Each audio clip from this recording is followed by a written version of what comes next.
Okay, so it's MOT day today, so I'm here at the garage about to go in onto the ramp, and I'm going to take advantage because we've got sloppy stick issues.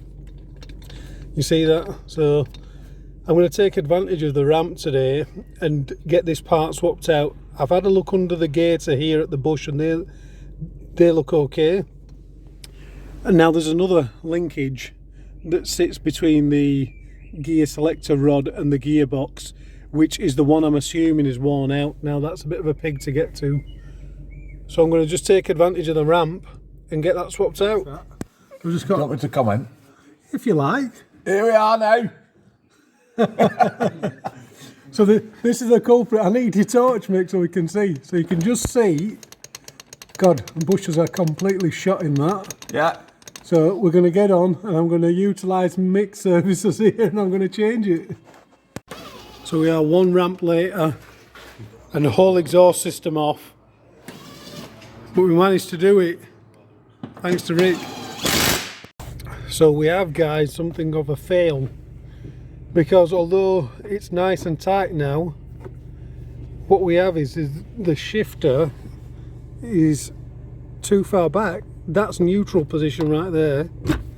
That's like down to fourth, and that's up to third. So I think what has happened is I think this one is ever so slightly more compact than the one we've put on. So that's a lesson, guys, is make sure the one that you replace is the same size as the one you're taking off. So what we'll have to do is just wait for some new bushes for this one and then get that one back on. So guys, this is an extremely valuable lesson I've learned here with this job. With this UG, you've got on one side a nut and bolt. Well, in fact, on both sides you've got a nut and bolt that holds it together, but the one that's closest to the gear stick, you've got this pin that drops through. Now you notice it's got like a flat head on it. Now in my wisdom, to try and make my life easier, I thought what I would do is put the nut to the top so it would be easier to hold up there. Let me get a light. So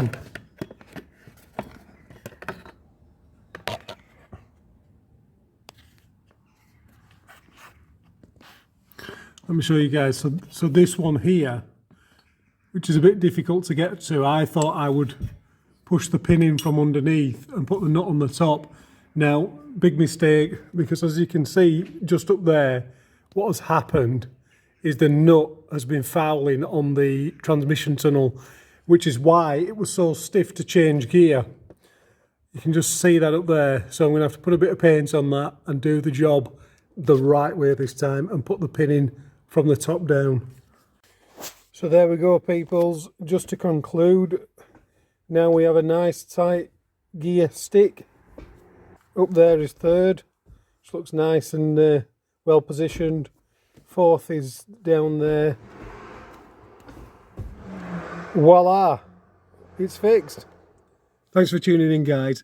Stay tuned. We'll be bringing you some more content soon. Take care.